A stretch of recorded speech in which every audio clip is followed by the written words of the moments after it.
जहांगीरपुरी हिंसा मामले की सबसे बड़ी कवरेज आप जी न्यूज पर लगातार देख रहे हैं। शाम के 4 बजे हैं और शुरुआत कर रहे हैं 3 अहम तस्वीरों के साथ, 3 प्रमुख तस्वीरों के साथ। पहली तस्वीर जो हम आपको दिखाते हैं वो तस्वीर है गिरफ्तारी से जुड़ी हुई। इस मामले को लेकर, इस हिंसा को लेकर अब तक 14 लोग गिरफ्तार किए जा चुके हैं। इन 14 लोगों के नाम से एफआईआर दर्ज थी और इन 14 लोगों को गिरफ्तार किया गया है। दूसरी तरफ इस पूरे क्षेत्र में ड्रोन से नजर रखी जा रही है और पुलिस एहतियातन ड्रोन का इस्तेमाल कर रही है। ड्रोन के जरिए निगरानी रखी जा रही है, कहीं कोई दिक्कत, कहीं कोई परेशानी ना हो।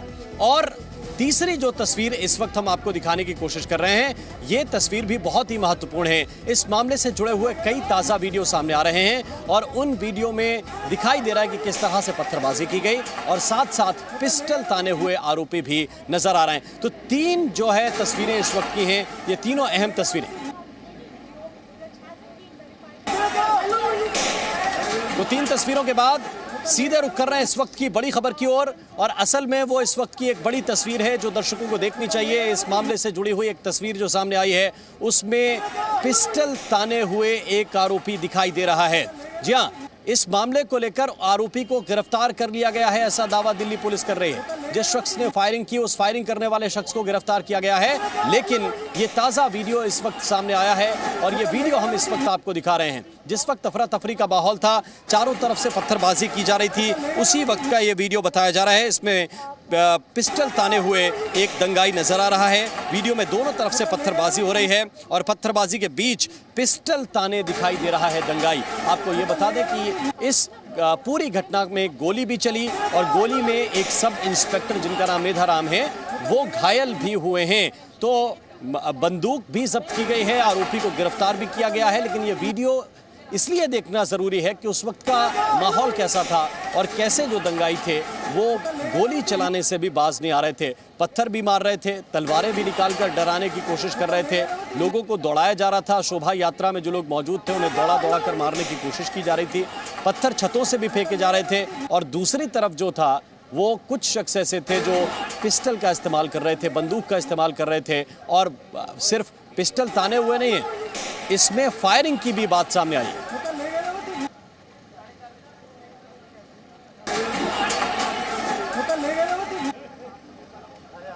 और ये भी बहुत महत्वपूर्ण है कि इस पूरे मामले में बुनियादी जो साजिश है वो किसने रची। तो 4 जो किरदार हैं वो हम आपको दिखाते हैं। पहली तस्वीर जो है वो अंसार की है, यही सबसे मुख्य किरदार है। एफआईआर के मुताबिक दिल्ली पुलिस भी इसे मुख्य किरदार मान रही है। अंसार नाम का ये शख्स जो इसी क्षेत्र का रहने वाला है, जहांगीरपुरी के सी ब्लॉक का मुस्लिम नेता है, सीए और एनआरसी में इसकी भूमिका रही है। और ये देखिए, ये अंसार की तस्वीर भी इस वक्त आपको दिखा रहे हैं। और दूसरी तस्वीर असलम की तस्वीर आपको दिखा रहे हैं। असलम वो शख्स है जिसने फायरिंग की, जिसने गोली चलाई। पुलिस का यह दावा है कि ये वो शख्स है जो गोली चला रहा था और इसी की गोली से सब इंस्पेक्टर मेधाराम घायल हुए हैं। तो ये 4 किरदार इस वक्त आप देख रहे हैं और अब दोबारा आपको वो वीडियो दिखाते हैं जिस वीडियो का जिक्र हम थोड़ी देर पहले कर रहे थे। और वो वीडियो देखना इसलिए बहुत अहम है क्योंकि इस वीडियो से ये अंदाज़ा लगेगा कि उस वक्त के हालात कैसे थे, किस तरह का दहशत का माहौल था और क्यों दिल्ली पुलिस को इतना सख्त एक्शन लेना पड़ा है, कैसे यहाँ पर फोर्स का डिप्लॉयमेंट किया गया, उसका कारण क्या, उसका कारण ये वीडियो है। ऐसा माहौल है और जो यहाँ के स्थानीय लोग हैं उनके लिए कितनी मुश्किल हो गई होगी जब ये उपद्रवी हथियार लेकर, तलवारें लेकर, पत्थर लेकर एक दूसरे पर फेंकते हैं। तो उस वक्त का माहौल किस तरह का होगा ये आप इन तस्वीरों को देखकर अंदाज़ा लगा सकते हैं जो इस वक्त आप स्क्रीन पर देख रहे हैं। एक वीडियो जो सामने आया उसमें एक शख्स पिस्टल ताने हुए नज़र आ रहा है और ये इस वक्त का ताज़ा वीडियो है, ये दर्शकों को देखना चाहिए।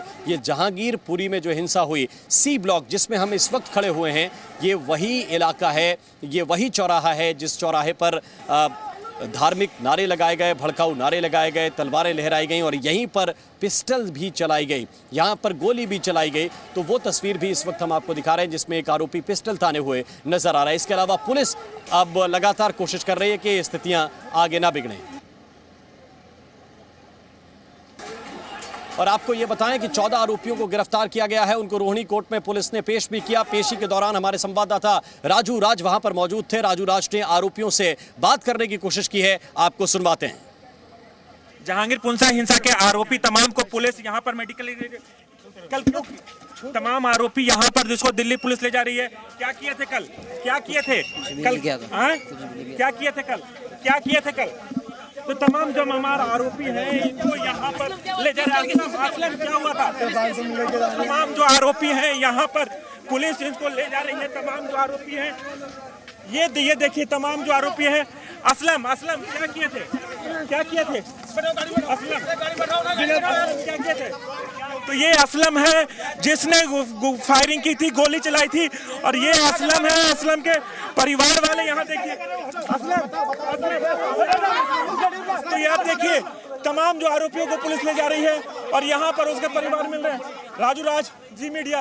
तो देखिए, राजू राज ने ये कोशिश की कि वो आरोपियों से बात कर सकें, उनका पक्ष जानने की भी कोशिश की और वो चेहरा भी आपको दिखाने की कोशिश की जिस शख्स ने गोली चलाई और उसकी गोली से सब इंस्पेक्टर, दिल्ली पुलिस के सब इंस्पेक्टर घायल हुए हैं।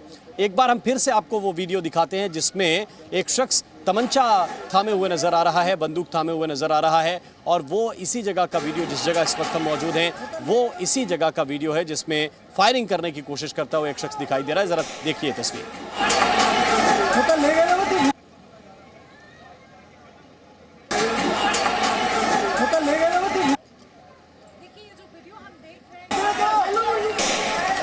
और इस वक्त सी मीडिया संवाददाता राजू राज हमारे साथ जुड़े हुए हैं, लगातार हमें अपडेट कर रहे हैं, लगातार इस पूरे घटनाक्रम को कवर कर रहे हैं। राजू, इस वक्त के ताज़ा अपडेट क्या हैं? क्योंकि आपने कुछ देर पहले स्पेशल सीपी से भी बात की है और उन्होंने क्राइम कुंडली उन अपराधियों की बताई है जो इस मामले में भी आरोपी हैं और इससे पहले भी कई मामलों में आरोपी रह चुके हैं। राजू,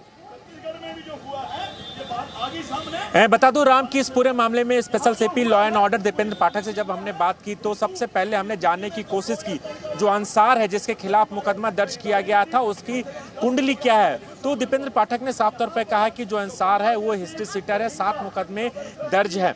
इसके अलावा जो दूसरा जो महत्वपूर्ण आरोपी है असलम, जिसने फायरिंग की थी, जिसका वीडियो भी सामने आया है कि असलम ने फायरिंग की थी और उसी के गोली से जो सब इंस्पेक्टर थे उनको गोली लगी है और शुक्र की बात है कि उनकी जान बच गई, गोली हाथ में लगी थी। तो दिल्ली पुलिस इस पूरे मामले में अब तक 14 लोगों को गिरफ्तार किए। दिल्ली पुलिस की तमाम टीमें काम कर रही है। दीपेंद्र पाठक ने यह भी जी न्यूज़ से बात करते हुए साफ तौर पे कहा कि वो लगातार जो थॉरो इन्वेस्टिगेशन कर रहे हैं इस पूरे मामले में। तमाम जो एविडेंस सामने आया है, वो सीसीटीवी फुटेज हो या फिर तमाम जो वीडियो क्लिप उनके पास आ रहे हैं, उनकी जांच कर रहे हैं और जांच के आधार पर जो एविडेंस मिल रहा है उसके आधार पर वो गिरफ्तारी कर रहे हैं और गिरफ्तारियों के लिए लगातार टीमें काम कर रही है। हमने ये भी एक सवाल उनसे जानने की कोशिश की, क्या ये एक सिर्फ संयोग है या फिर अचानक या इसके पीछे कोई साजिश थी। इन तमाम बातों को लेकर उनका कहना है कि अभी ये कहना जल्दबाजी होगी। दिल्ली पुलिस की टीम यहाँ पर काम कर रही है और जैसे जैसे पुलिस की जांच आगे बढ़ेगी वैसे वैसे इस केस में हम किसी रूप तक पहुँच पाएंगे। लेकिन पुलिस की प्राथमिकता लॉ एंड ऑर्डर को कैसे कंट्रोल किया जाए, इसलिए तमाम बड़े अधिकारी, तमाम ये आसपास के जितने अमन कमेटी समितियां हैं उन तमाम लोगों से बातचीत कर रही है। उनके मेंबर को बुलाया गया है और बाकायदा फ्लैग मार्च किया जा रहा है। दिल्ली पुलिस के तमाम आलाधिकारी जहांगीरपुरी के अलग अलग इलाकों में, इसके अलावा दिल्ली के दूसरे संवेदनशील इलाके चाहे वो नॉर्थ ईस्ट हो, साउथ ईस्ट हो, इन तमाम जगहों पर ड्रोन के जरिए निगरानी रखी गई। तमाम छतों को देखा गया। चूंकि क्रिया की प्रतिक्रिया होती है अक्सर हमने देखा है, तो पुलिस को इस आशंका थी कि अगर जहांगीरपुरी में हो तो जो दूसरे संवेदनशील इलाके में वहां लोगों में आक्रोश ना हो, वो रूमर में ना आ जाए, इसलिए तमाम इलाकों में सुरक्षा बल के जवानों को तैनात किया गया और लगातार मॉनिटरिंग की जा रही है। इसके अलावा जो यूनिट है, LIU यूनिट है दिल्ली पुलिस की, वो तमाम जगहों पर जांच कर रही है। अलग अलग जगहों पे उनके भेजा गया है। तमाम यहाँ पर भी देखिए थाने पर लोग हैं, यहाँ पर भी काफ़ी संख्या में भीड़ इकट्ठी हो गई है। तो एक्यूज्ड के परिवार, ये जय भगवान गोयल भी है यहाँ पर पहुँचे। ये गोयल साहब ये बताइए कि जो कल की घटना को क्या मानते हैं, सिर्फ ये संयोग रहा है या फिर प्री प्लान साजिश थी? देखिए, शोभा यात्रा हनुमान जी की पूरे देश में निकली है और दिल्ली में कम से कम 10 शोभा यात्राओं में मैं खुद गया हूं, मगर हादसा होता है जहांगीरपुरी में। जहांगीरपुरी के उस एरिया में, सी ब्लॉक में, जहां बरसों से लोग सरकारी जमीन पे मस्जिद बना करके, मदरसे बना करके, कबाड़ी बाजार बना करके, बांग्लादेशी रोहिंग्या मुसलमान खुलेआम रह रहे हैं। चरस से गांजा, चर्च, कबाड़ी बाजार, चोर बाजार, सारे गैर कानूनी धंधे कर रहे हैं। ये वही लोग हैं जिन्होंने सीए का विरोध किया, एनआरसी का विरोध किया, ये वही लोग हैं जो शाहीन बाग जाते थे, ये वही लोग हैं जो जमुना पार भी जाते थे, ये यही लोग हैं जिन्होंने यहाँ भी मोर्चा लगाया था सीए के एनआरसी के खिलाफ। आज ये लोग दिल्ली का जो वातावरण है एक साजिश के तहत खराब किया जा रहा है। कैसे इतने लोग आ गए, कहां से इतने पत्थर आ गए, कहां से गोलियां आ गई, कहां से बम आ गए, ये सब कहां से आ गया सामान, ये पूरी साजिश। अभी आप लोग यहाँ पर आए हैं, क्या आप लोग का ये है मोटिव, क्या यहाँ आने का? देखिए अपील किया जा सकता है कि शांति बहाल हो, इसकी अपील हम लोग कर सकते हैं ताकि हिंसा दोबारा ना हो। देखिए, जो लातों के भूत हैं वो बातों से नहीं मानते। हम तो हमारे गृह मंत्री जी से ये निवेदन करना चाहते हैं कि जैसे योगी बाबा ने यूपी में बुलडोजर चलाया, मध्य प्रदेश में मामा ने बुलडोजर चालू कर दिया है, बिल्कुल। गुजरात में राजू, मैं वापस आपके पास लौट कर आऊंगा और इन सब के बीच जिस चीज़ का हम जिक्र कर रहे हैं कि लगातार पुलिस पेट्रोलिंग भी कर रही है, एक तस्वीर में अपने ठीक पीछे भी दर्शकों को दिखा देना चाहता हूं। जो दिल्ली पुलिस की टीम है वो लगातार पेट्रोलिंग भी यहां पर कर रही है और जो इलाका है उसमें ये कोशिश भी कर रही है कि लगातार लोगों के अंदर जो भय है उसको दूर करने की कोशिश की जाए और जो अपराधी हैं उनके अंदर डर भी बैठाया जाए। तो ये तस्वीर लगातार हम आपको दिखाते रहेंगे। ग्राउंड जीरो से बड़ी कवरेज लगातार जारी रहेगी। Presenting B News app available on Google Play and App Store. Download it now.